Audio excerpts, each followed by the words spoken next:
introduction and a little housekeeping. This is, I believe, our 12th town hall since COVID-19 began.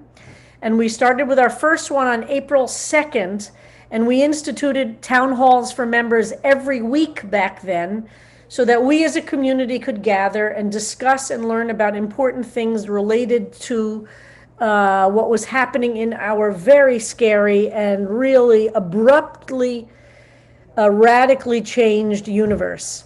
And it was a way, and we do very few things at CBST for members only, but I felt strongly that it was important to have a gathering of members only in these town halls. Some of them are very focused on information sharing. Some have been on updates about the synagogue itself. Sometimes it's been about mental health issues or medical issues or legal issues. Randy did a presentation about the schools. We could probably do a few more of those. And so we're continuing to have one a month for now. Were the situation to radically deteriorate and we felt the need, we have this system in place, and we might say we're going to go back to weekly so that we could as a community gather weekly. I'm going to encourage people to the extent possible to leave your cameras on. The reason we're doing this as a Zoom room and not as a webinar is part of what we're trying to do is to create community and see each other and remember what we look like, and to decrease the alienation that we feel in being socially isolated. So to the extent it's at all possible, we ask for these 1-hour Zoom town halls to leave your cameras on. And just to remember, part of what we're doing is seeing each other, and just checking in and noticing each other. That everybody will be muted for the program, but the chat is open. You're welcome to chat. You're welcome to put questions up as Nate presents. We'll get to the questions when he's done, but if you have questions or concerns, put them up in the chat. Anything you want me to know about, put in the chat. That's going to be the way we're going to communicate. We're cutting off the microphone so that we can run smoothly. But we really want, part of this is about remembering we are a community. Look at each other, remember each other, feel connected even through the gap of these distances. So some of you received, one of the things that we did when we started during this whole COVID crisis was the Connectors program. And some of you, I hope everybody received a survey, which we want as many people as possible to fill out. If you haven't filled it out, we're going to put it in the chat again. So if you can just take the link and put it in your browser after the program and fill it out again, we'd really appreciate it. Again, that's another I think what's been a very effective program to try and keep us connected and aware of what's going on. And again and again and again, if there's something that you think you've heard about in the congregation, somebody who needs a little extra help or support, or if it's you, please let us know. Rabbi@cbst.org is a good way to let us know if you think anybody needs a little extra support. These are tough times we're in. I've said repeatedly, we're facing multiple crises, multiple plagues at the same time. The first is the virus. We're facing an economic crisis that is not getting any better by any means. We're facing the political crises that a very uncertain future emerges, and how things will express. These are all very, very terrifying. So in these different town halls, we take on different topics so that we can, as a community, discuss, debate, and learn from people who are actually expert, especially those who are scientists and represent the medical profession. One thing we have learned really clearly is that there is a terrible sickness in our country, which is people want to deny science and medicine. Thank God we have in our community some really great scientists and medical experts. And I personally have leaned on them, a group of them, for help in trying to understand how to navigate our community through this safely. So one person who's been key to all of this from the very beginning is Dr. Nate Goldstein. Many of you know Nate because he served as president of our synagogue several years ago and did that so ably and beautifully. But Nate is here tonight, not as president of the synagogue, or not even as a past president of the synagogue, but in his role as a medical doctor, scientist, clinician, and researcher. And I think we have Nate's bio in the chat. It was sent out in the email to everybody asking you about signing up. And I'm going to turn this over to Nate to begin with, and Nate's going to do a presentation. During the presentation, again, if you have questions, put them in the chat. And after his presentations, we'll get to the questions. Okay, that is how we're going to go. So Nate, I'm handing it over to you. Okay, great. Thank you, everyone. I'm really thrilled to be here, as always. I'm just going to make sure I can pull up the chat. There we go. Let's move this here. Great. Okay. So thank you, everyone. It's really, I'm really excited to be here as always. It's really an honor.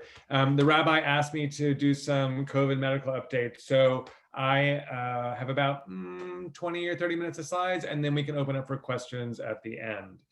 I'll do my best to monitor the chat as we go, and if I don't get to it, we'll get to them at the end. Okay. Yeah, Nate, you can ignore the chat now and just teach, and then after you present, we'll go back to the questions. Great. That's okay. Just go. Okay. And could you speak up a bit? And Yo, make sure your microphone is up too.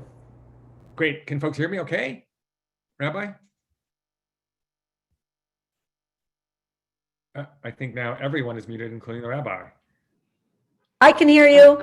Okay, go ahead. Okay, great. Okay, so I just wanted to start with a few kind of disclosures, if you will. So I just want to remind you, right, I'm not a hospital epidemiologist. I'm not an infection control expert. The reason that I'm doing this is because much of my work in palliative care is basically translating medicalese back into English. What I have done is pull together data and information from various resources. I've updated this yesterday and I've updated it today. So hopefully most of this is pretty current. Rabbi Kleinbaum asked me to give a medical update, right? So I'm not going to comment on COVID's effect on the economy. I'm not going to talk about disparities in access to care, which are huge and tremendous. And obviously the numerous political issues relating to the legal and community aspects related to COVID. We're really going to focus on the medical, the science update tonight. Okay, so we know, and I just that in terms of adult learning theory, if I talk for like 30 minutes tonight, if I get 1 point across, that's actually really good, right? If you remember one thing from my talk, that's quite good. So the one thing I want you to remember is to wear your mask. That's the most important thing. I still have to wear a mask? Like, yes, you still have to wear a mask. And we're going to talk about vaccines. And I'm just going to tell you in advance, just because whenever you get a vaccine, whatever month that's going to be in 2021, you're still going to have to wear a mask for a while. Okay, so what are we going to talk about tonight? We're going to go over the numbers. We're going to talk about what's worse. We're going to talk about what's better. We're going to talk about testing. We're going to talk about vaccines. And then I know people have questions, so we're going to talk about Thanksgiving.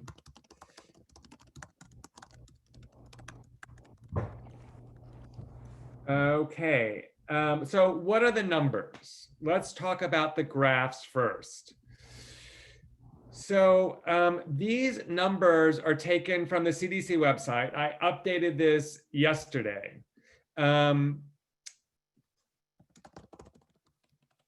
So I want to point out on the next couple of scales that I have here, the y-axis, the vertical scale is different on each graph. So I want you to not really look at this graph compared to the next one in terms of the height of the curves, because on every graph, this axis is a little bit different, but I want you to pay attention to the overall pattern that we're going to go over. Many of you have unfortunately seen this pattern already. This is the general COVID graph of infection in the United States. The red line is the overall 7-day average.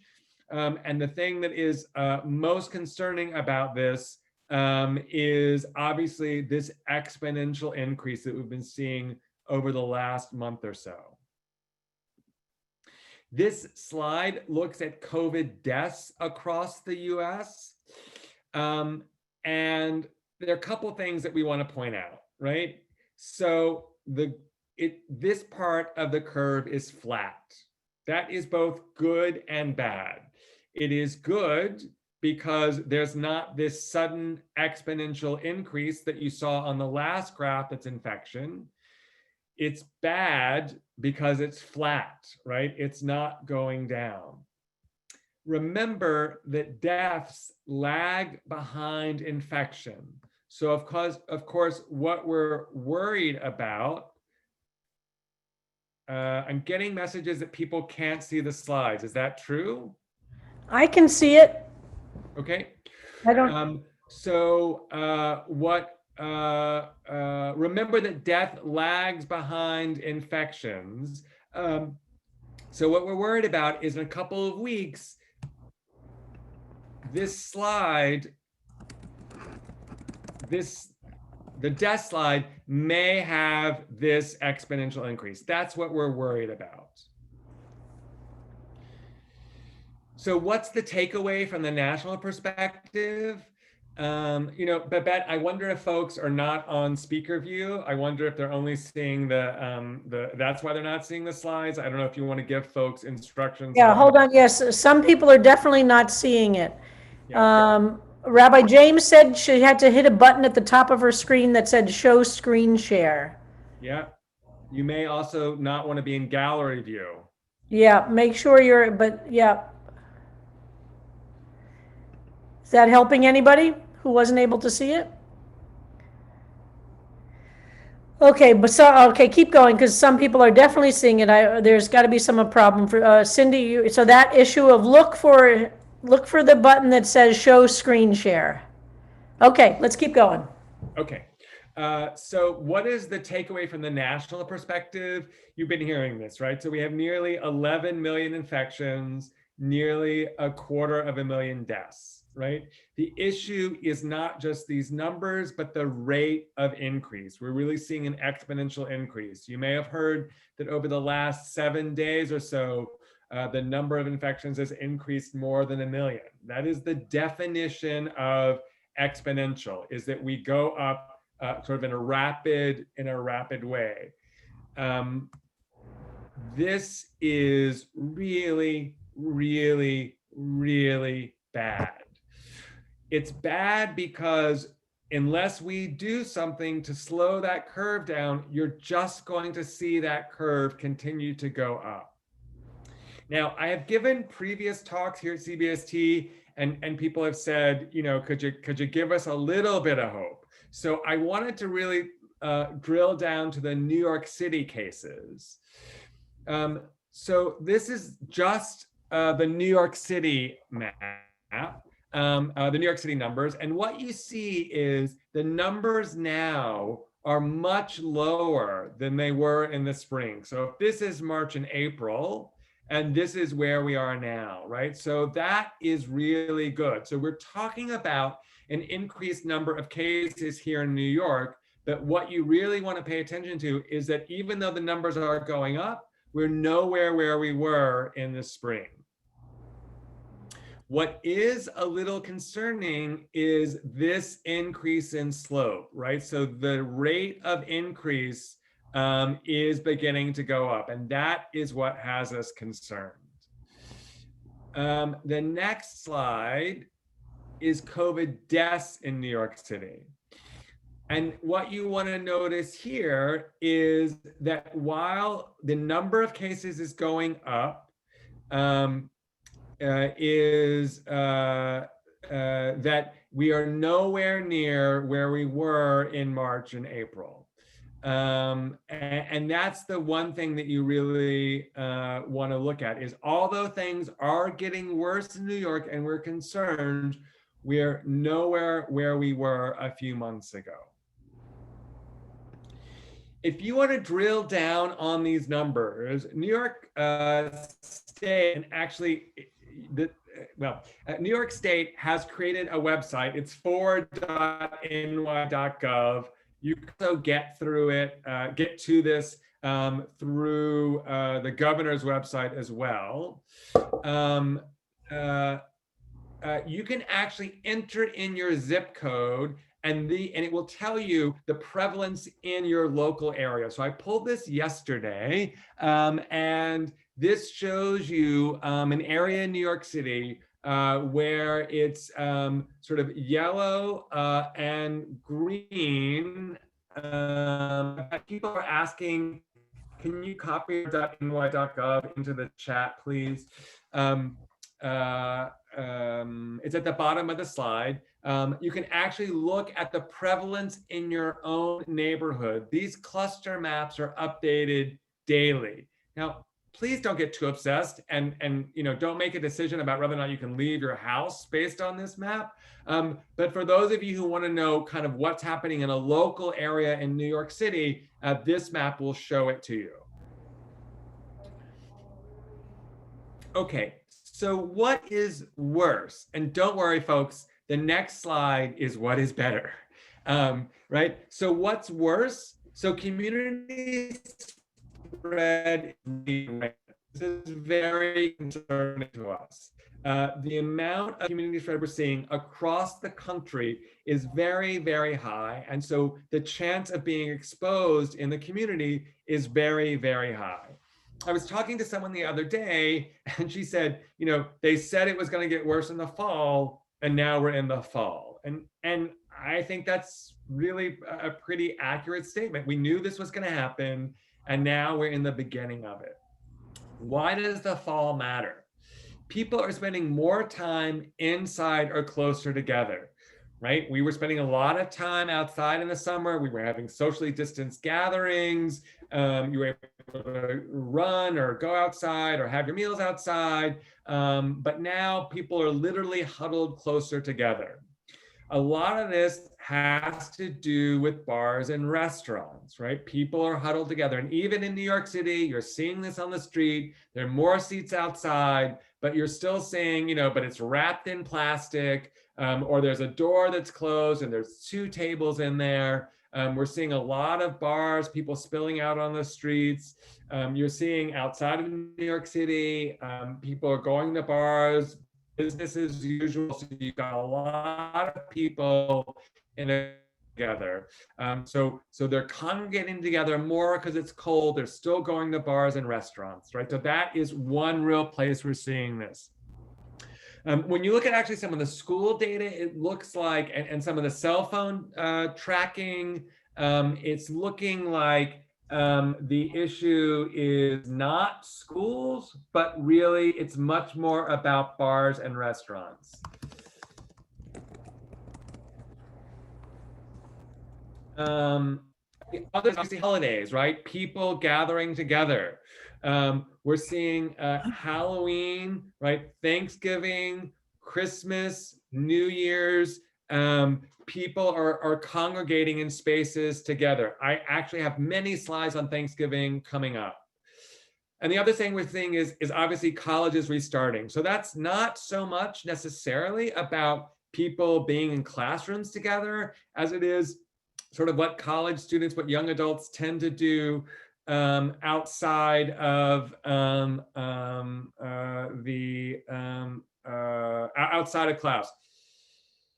I'm just asking Mitchell to get off our Wi-Fi. I'm wondering if it's a bandwidth issue. So Mitchell, do you mind just getting off the Zoom to make sure it's not eating up our bandwidth in the house? The modern world. Yeah, exactly.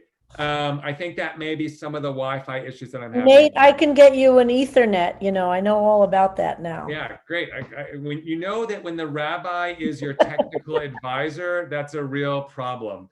Okay, I'm going to tell, but Mitchell, you can come in here and listen if you want. Look over my shoulder. So someone said Hanukkah parties. Yes. So the college restarting, it's about the frat parties. It's about the socializing outside of school, outside of the classroom, etc. Okay, so that's what's worse. What's better?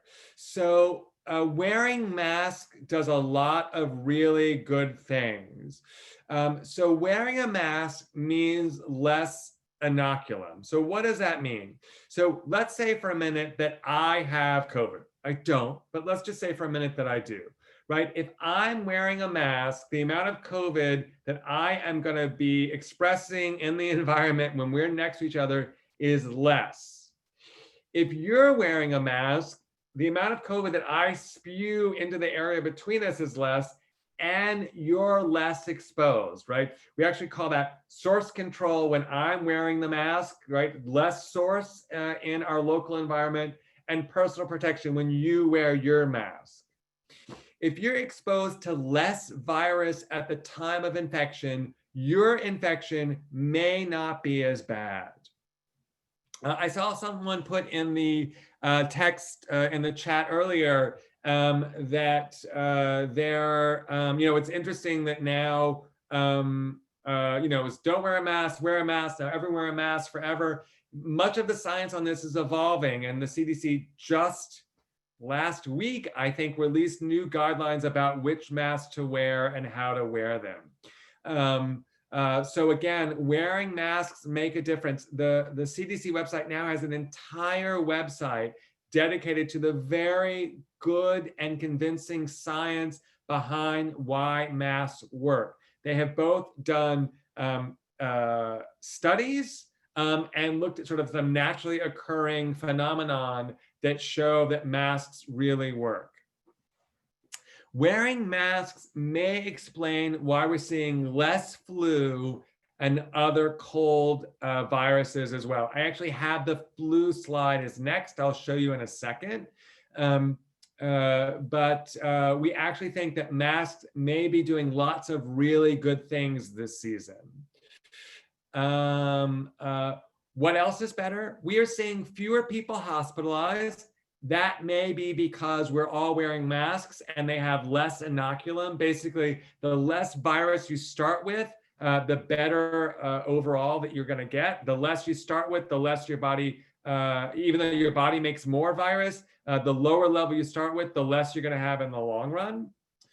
We are seeing shorter hospital stays. We think that's because, again, people have less virus because they're wearing masks. And I'm going to show you some on the next slide, what we're doing in terms of treatments. And we're seeing less people in the ICU. Again, less virus particle you're exposed to, less virus at the peak of the infection, you're less sick, less time in the ICU.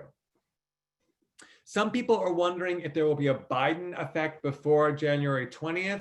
Not being political here, but the thing is, if we're talking more and more about a comprehensive plan, and we have some messages from leaders about how bad this is, that may be counteracting some of the prevailing wisdom out there now. So even though the president-elect won't obviously be able to have any policy changes until his administration is in office, this counter message of masks are important, we need to be doing something, this is serious, take it serious, from a future elected official, from elected official will be taking office in the future, may begin to see an effect, we hope.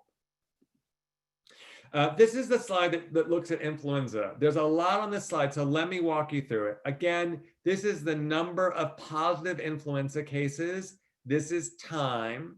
This is 2019 and the week in 2019. So basically, this is 2019 and this is 2020. What you see is the numbers that we're seeing in 2020, right? So the peak so far is 50 cases a week. When you look back here at this same week, was much higher. So we're already seeing less flu, right? We're seeing less flu now than we did this same time last year. Now, it could be because we're earlier in the season, or it could be that the masks are doing better. Okay, so let's talk about treatments. I'm seeing some questions about treatment. So let's talk about treatments, and I'll answer some questions here in the chat. So we have some new and repurposed medications. So remdesivir is actually not a new drug itself, but it's a drug we're now using for COVID. Basically, what this does is inhibits viral replication. So basically, it reduces the amount of virus that your body produces when you've been exposed. The other new medications we're using are what we call convalescent plasma. So basically, you have someone who has had COVID and has recovered, but their body has a very high level of antibodies. We take plasma out of them. It's like donating blood. We clean their plasma and we take their plasma and give it to someone who's now sick. That plasma is rich in antibodies. Those antibodies from someone else attach to your COVID in your body when you're sick, and that's how your immune system knows to attack that virus particle.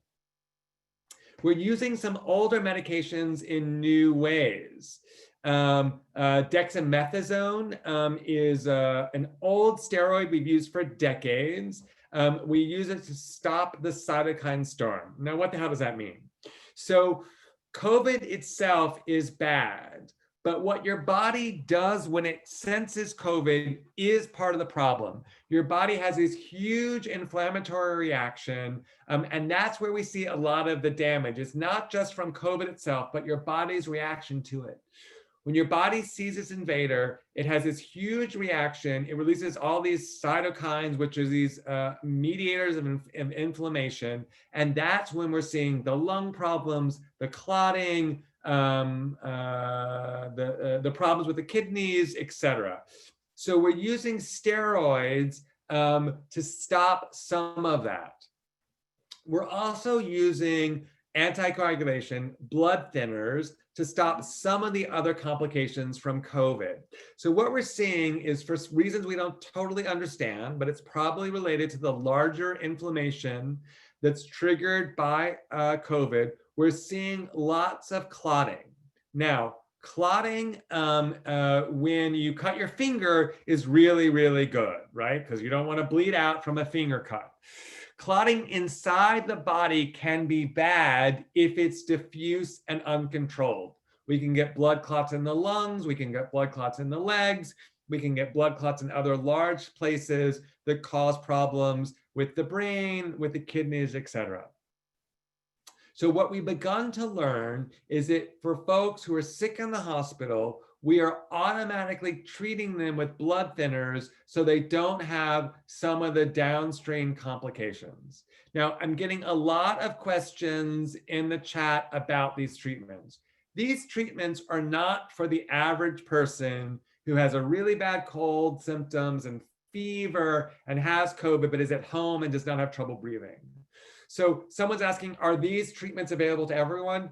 No. These treatments are available to very, very sick people in the hospital, right? What we think Trump got was all of these, remdesivir, convalescent plasma, dexamethasone, you get these in my hospital, and probably some other experimental things that we don't know about. These are not for the average. Remember, and I'll get to this later, the vast majority of people with COVID will have pretty benign disease. This is only for people in the hospital who are very sick. And we're also using new strategies to treat people. I'm going to go ahead and just turn my video off because I keep getting an unstable message about my internet, and I don't want people to miss anything. So I'm going to stop my video, Babette, you'll let me know if there's a problem. Okay, and so now let's talk about new treatments and strategies. So we used to be in March and April, once people got sick and they started to lose oxygen in their blood, we were putting them on ventilators very early. Now we are putting them on ventilators much later, and we're actually using proning, putting people on their stomachs well before they need to be on a breathing machine to help them get oxygen into their blood, right? One of the issues with COVID is this inflammatory cascade I was talking about causes lots of problems in the lungs. Once people are on ventilators, we have a whole new strategy to take care of them. So we're using different settings on the ventilators. And again, we're proning them. You've heard about this, putting people on their stomach so their lungs can actually get oxygen into their blood better. So I was just on the wards last week, and I just took this photo's from Thursday. This is in the back hallway in our ICU, and it shows you kind of what we're doing, and this is updated weekly. So this is actually a step-by-step guide of how you prone someone. Here's our PPE. This is how you put it on and off. This is, I believe, the chart of COVID treatments and who to give what COVID treatments to when. And one of these two, I can't remember which one, is actually the anticoagulation cascade when we use which blood thinner on which patient to prevent the complications of COVID. So again, what's better is better treatments, better understanding of the disease. So what do we need to be worried about? So I heard it described on MSNBC. I'm sorry, I don't remember who it was. You need three things. You need staff, you need space, and you need stuff. In New York City, we hit some of these limits in March, right? So what did we do? We imported staff. You read about nurses from across the country coming to New York City to take care of people. We made space. We put patients in the cafeteria. We put them in hallways. We put them in the lobby, right? We converted everything to a different kind of space to take care of patients. And we were able to find stuff, right? We got ventilators from New Jersey, and we've got them released from the national supply, et cetera. In other parts of the country, right now, the numbers you're seeing, what you're hearing on the radio, what you're reading in Twitter, what they're saying is exactly where we were in New York City in March and April. They are beginning to hit the limits of these three concepts. They're running out of staff, they don't have enough space to take care of patients, and they don't have enough stuff. What's really concerning is we're now seeing this widespread all over the country. That's why we're so worried. You can't import nurses from other parts of the country when they're treating COVID folks in their parts of the country. You can only create so much space. You're starting to hear about hospitals running out of space. And we're running out of stuff. The stuff we're really talking about here are ventilators, protective equipment for healthcare workers, different machines we use to oxygenate people. So 7 or 8 months ago, we can import that stuff in New York City. Now, the thing that we're worried about is because there's shortages everywhere, we're going to hit the limits on these three concepts. The question in New York City that we're worried about is, are we going to get there again? And that's the part that we're worried about. Okay, now I want to talk about testing because it always comes up. Many of these slides are taken directly from the CDC website, all right? So the first question I always get asked is, should I get tested? So who should get tested? People who have symptoms, people who've had close contact, and there's a very clear definition. Close contact is 6 feet for a total of 15 minutes or more of someone with confirmed COVID-19. That is not, my neighbor had it, and then they spoke to their neighbor, and they spoke to their neighbor, and 2 days ago, I spoke to that fourth neighbor. Do I need to get tested, right? Close contact is being exposed directly to someone without wearing a mask or wearing a mask, but for more than 15 minutes. Or people who've been asked or referred to get testing by their healthcare provider. So what we're seeing now is what we call contact tracing. You'll get a call that says, hey, I can't tell you who it was. I work for New York City Department of Health. I can't tell you who it was, but you've been exposed to COVID. You need to get tested. Now, remember, not everyone needs to get tested. If you have been exposed, you're asymptomatic, and now you're going to quarantine for 14 days anyway, I'll show you that on the next slide, you may not need to get tested because it's not going to make a difference. You're going to monitor for yourself for symptoms, and you're going to quarantine for 14 days anyway. If you do get tested, it means that you have enough suspicion that you think you might have been exposed to COVID. So you can't get tested and then go out in the world and wait for the test, right? If you have enough suspicion to get tested, you must self-quarantine or isolate at home pending the test results. And of course, follow the advice of your healthcare provider. What if you've been exposed? So this slide is who gets tested. This is, look, I know I've been exposed. If you were around someone who was diagnosed with COVID-19, again, I've taken this directly from the CDC website, stay at home and away from others, especially people at higher risk for getting very sick from COVID-19, such as older adults and people with other medical conditions. If you've been around with someone with COVID-19, stay at home and away from others for 14 days, not 5, not 7, not 10, but 14 days after your last contact with that person. I'll explain why on the next slide. If you have fever, cough, or other symptoms of COVID-19, stay home and away from others in your home, except to get medical testing. Monitor for symptoms. People with COVID-19 have a wide range of symptoms. Symptoms can appear anywhere from 2 to 14 days after exposure to the virus. That's why we say 14 days of quarantine. You've heard about the symptoms. They're similar to the flu: fever, chills, cough, shortness of breath or difficulty breathing, fatigue, muscle or body aches, headaches, new loss of taste or smell, sore throat, congestion or runny nose, nausea or vomiting, diarrhea. Look for emergency warning signs for COVID-19, and if you have them, seek medical care immediately. Trouble breathing, persistent pain or pressure in the chest, new confusion, inability to wake or stay awake, bluish lips or face. If you have these emergency warning signs, call 911, call your local emergency facility, and notify the operator when you call 911 that it's someone seeking care or may have COVID-19, seeking care or may have been exposed to COVID-19. Okay, I think or know that I've had COVID-19 and I had symptoms.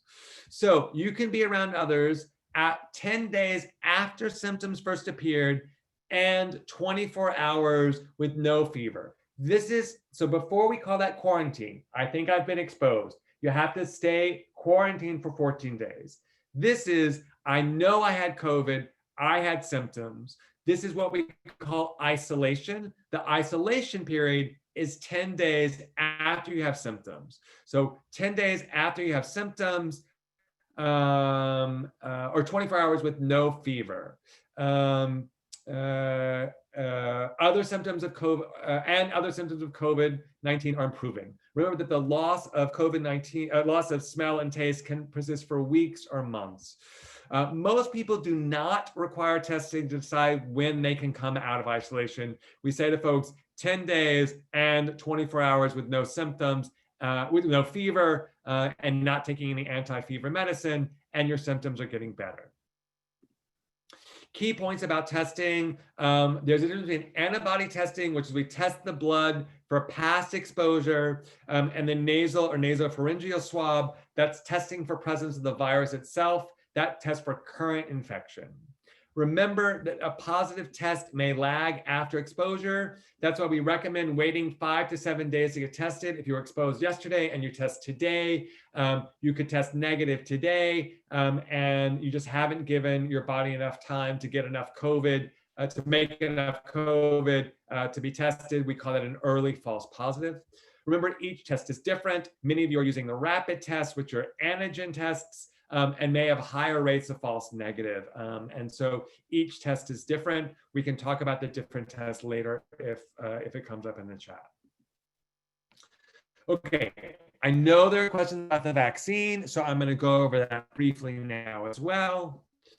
Okay, first we have to do a very quick review about vaccines.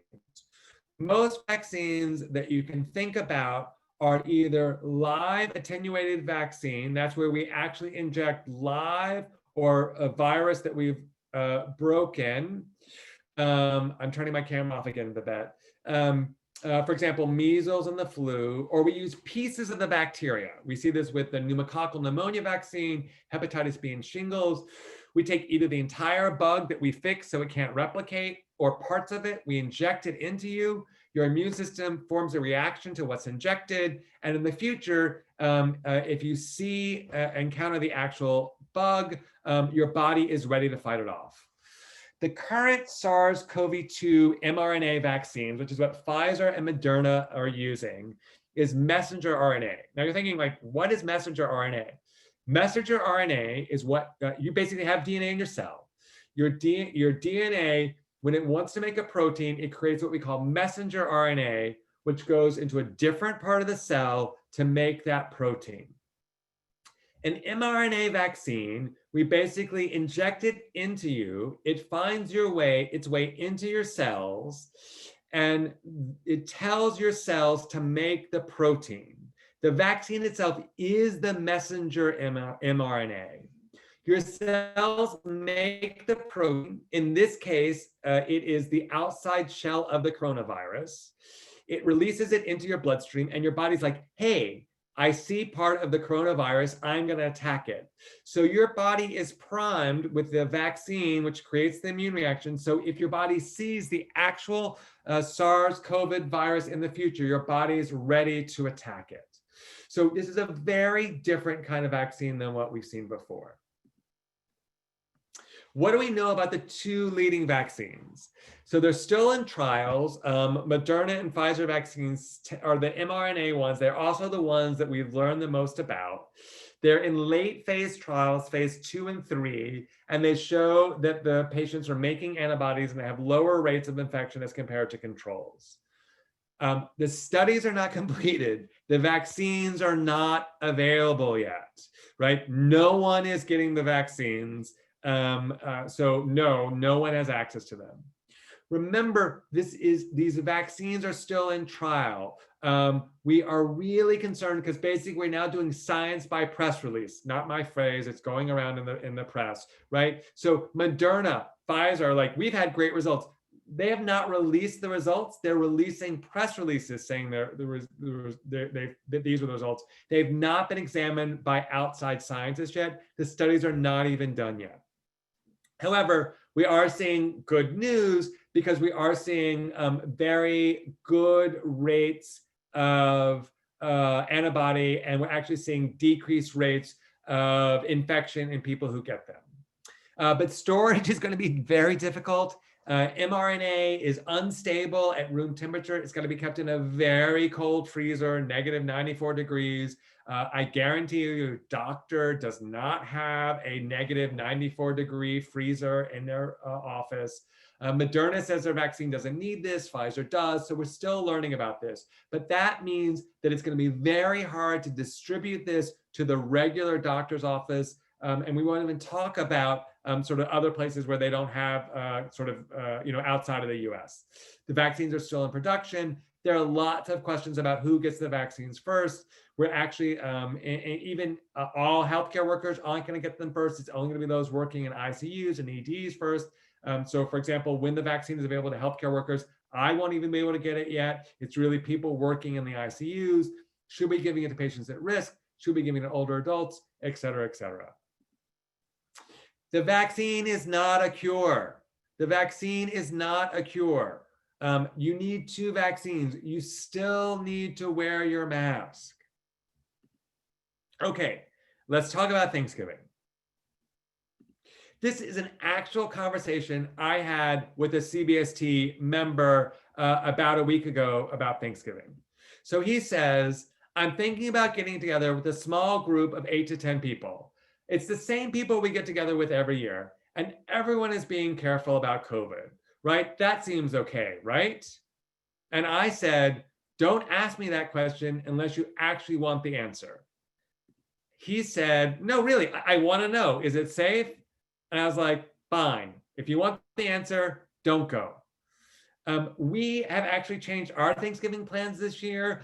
We used to normally go to Maine to be with 20 people. We are now we're going to be with 2 other people in our pod, and that's it. I saw this on Twitter. I think it's a great explanation. So you are in the center. That purple circle is the bubble you think you have. The great thing about this illustration is what it shows is the people in your bubble are in other bubbles. And they may be in bubbles with people who have COVID, right? So even though the people in your bubble are probably safe, they are in other bubbles with other people who may be in other people's bubble who may have been exposed to COVID in the last 7 to 14 days. Again, really rethink what you want to do for Thanksgiving this year, right? Is your Thanksgiving dinner going to be more, is it going to last more than 15 minutes with no masks? The answer is it probably is, right? And we know if someone in your Thanksgiving bubble ends up having test positive for COVID a few days after Thanksgiving, it's a high risk exposure because you were with them for more than 15 minutes not wearing a mask. Each of these is a personal decision. So think about exposure time. I guarantee you your Thanksgiving dinner is probably going to be more than 15 minutes and you're not going to be wearing a mask. Think about ventilation. Maybe if you're in LA, like the rabbi, you're going to be sitting outside and it's okay. But most of us are going to be in cold places, sitting inside with the windows closed. Think about the potential for your dining companions to have early disease that's not yet detectable. No, it's fine. We all got tested last week. Okay, but we know that the incubation period can be up to 14 days. So if everyone was tested 5 days ago and they were negative, that could be a false negative. They could have also been tested 5 days ago and they got exposed to COVID in the last 5 days. So their test that they took 5 days ago is negative, but 2 days later, they got exposed to COVID and now they're shedding active virus. Now, I'm not trying to make you paranoid, but I am trying to make it clear why everyone is obsessively talking about why you shouldn't be getting in the large gatherings. Think about your own health status, right? If you are an older adult or you have medical problems, you probably don't want to take the risk. Can you take the time to quarantine upon return, whether it's because you're exposed or because the governor is requiring it? I actually, if I were to go to Maine, which we're not going to, but if I were, I would have to quarantine when I get back. And I don't really want to take another 2 weeks of vacation just for quarantine. Governor Cuomo, okay, Shep, we should not permanently cancel Thanksgiving. We should just rethink Thanksgiving this year. We're going to have a huge Thanksgiving with all 20 people, probably this summer, once the virus has died down.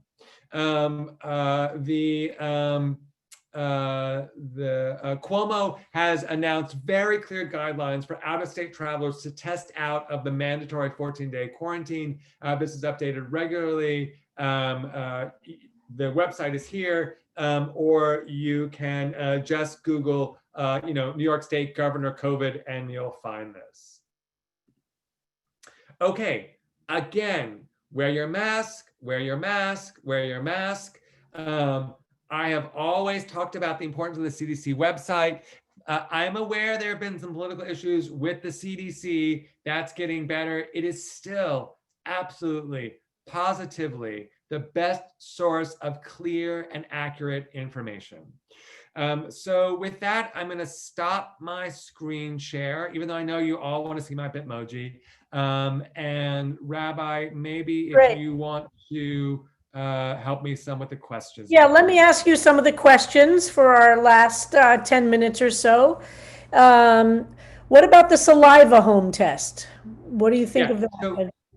So that's probably, by the way, each of the tests is different. It's probably looking for the antigen in your saliva. The issues with the antigen tests is they tend to have higher rates of false negative than the nasal swab. So what does that mean? If your saliva test says you're positive, you're probably definitely have COVID. If it's negative, depending on the test, and again, they're not all the same, the error rate can be anywhere from 10 to 50%. If you do that test several times over time, it's likely to be more accurate. But this is what worries us.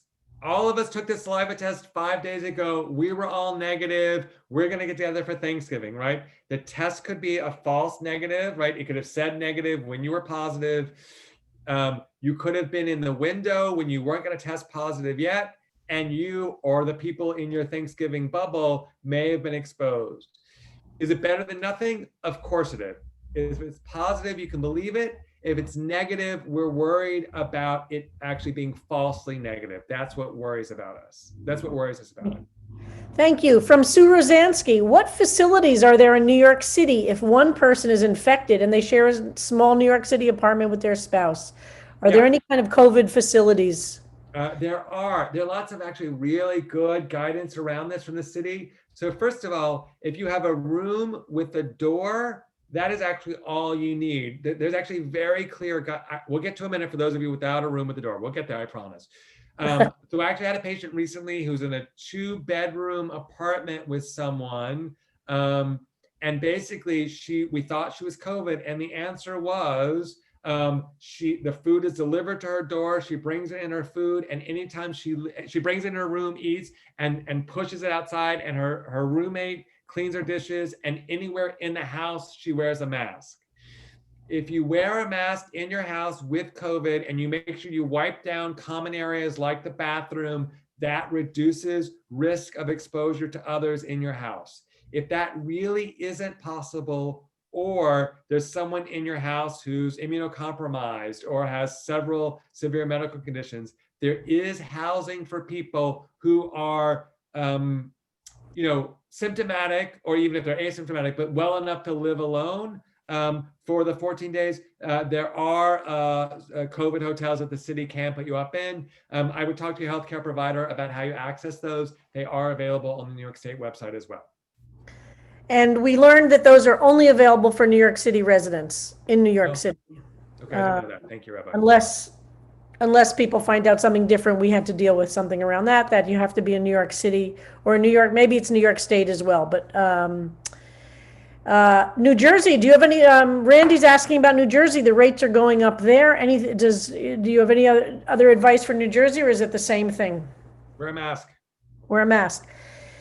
Michael Vine asked, hey, he's heard that the side effects of shingle shots is similar to COVID. Is it better to wait to get that after we're out of the pandemic? Should we postpone getting shingles shots for those of us especially older? I would never avoid getting vaccines, whether it's pneumonia, shingles, or flu.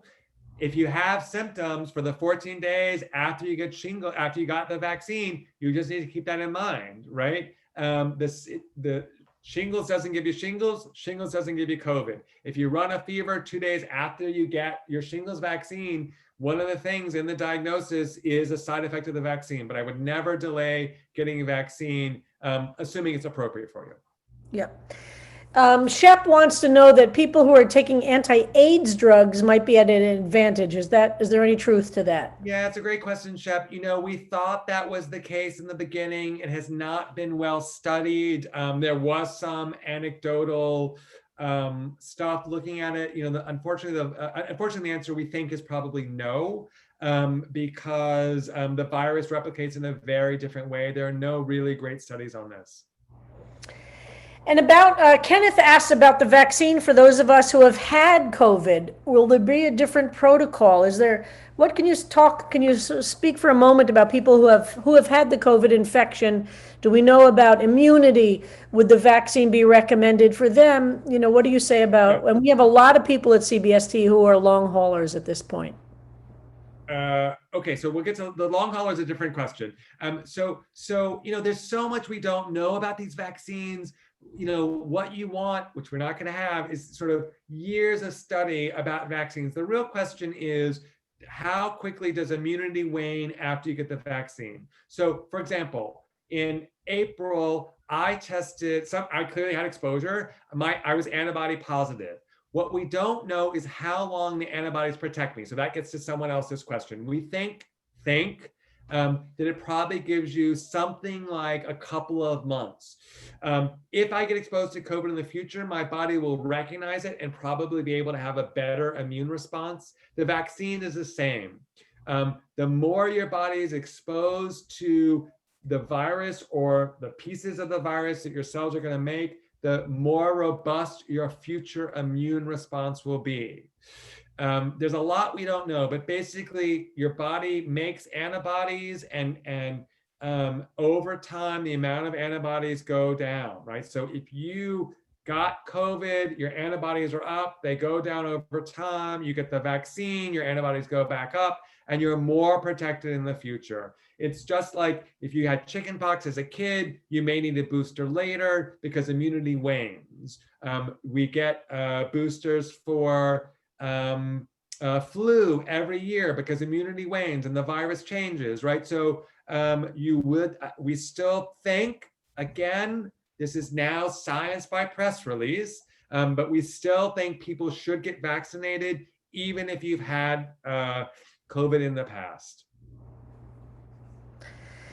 And again, I think we can't repeat this enough. We don't know a lot about these vaccines. They have, as Nate has said, they have not been released to peer review yet. We haven't, scientists other than those pharmaceutical companies' scientists have not studied the methodologies. And while it certainly looks promising, we have to stay awfully alert. And until there's real science saying that these vaccines are good. And then we face the situation of how do we make sure enough people get vaccinated to make the vaccine functional in society? And that's going to be a big question, getting people to actually get the vaccine. And as Nate also said, it's the issue about how cold the storage is required and how difficult that will be. Imagine trying to do that also in rural areas. I mean, we might be able to go to some central places in New York City where it might be possible. And then if it's a 2-shot series where you have to get the vaccine in 2 different shots over whatever they're saying, I think a 3-week period, is that right? I think a 3-week, a month. We always see it 3 to 6 months, 3 months. 3 to 6 months. So you get it once, but then you have to go back to get the second shot, and without the second shot, it's not an effective, not as effective. So there are we've got a long ways to go for a vaccine, and we still have to do these mitigating factors. We're going to have to end in a minute, so we're not going to be able to take more questions. I do want to say that this presentation, with Nate's approval, will be on the CBST website tomorrow and available for people to view again, for those who want to get it. And I can't thank you enough, Nate, for you to come to our community. You're so busy doing so much important work, but to take the time to help explain things to us means so much to me personally. Your support to me and to CBST and making sure that science is at the center, because we all have to make our individual decisions, but then we as a community have to be making decisions as a community. When can we be back in the sanctuary together? Nate is the one who helped us figure out, with the secret sauce of Joyce, Sam, and I are now getting tested before every time we go into the sanctuary to lead services, so that the 3 of us know that with the protocols that Nate gives us to make sure that that we're safe to be able to go into the sanctuary, and honestly, for Sam to sing without a mask, and for me to speak without a mask, to make sure that everybody is kept very safe. So I want to thank the other folks who have been helpful in our medicine and science task force that we have: Regina Linder, Neil Hoffman, and Roseanne Leipzig, along with Nate Goldstein, have been giving us advice at different times as we've had to make communal decisions. And for sure, we don't know when we're going to be able to make the decision to open up our doors again. But it's not going to be any time in the next few months. So I want to thank everybody for staying cheerful, for wearing your mask, for believing in science, for really asking such great questions. And we are all going to figure out a way to make our way through. And I'm so grateful for all of you, and especially for you, Nate Goldstein, for all that you give to this community. I'm so grateful. Let's give Nate a big shout out. Yay! And thank you, Mitchell. We appreciate your allowing us to invade your apartment tonight.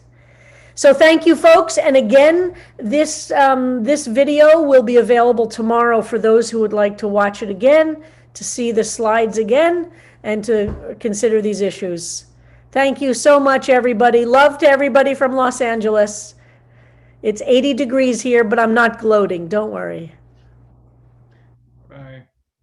Bye-bye, everybody.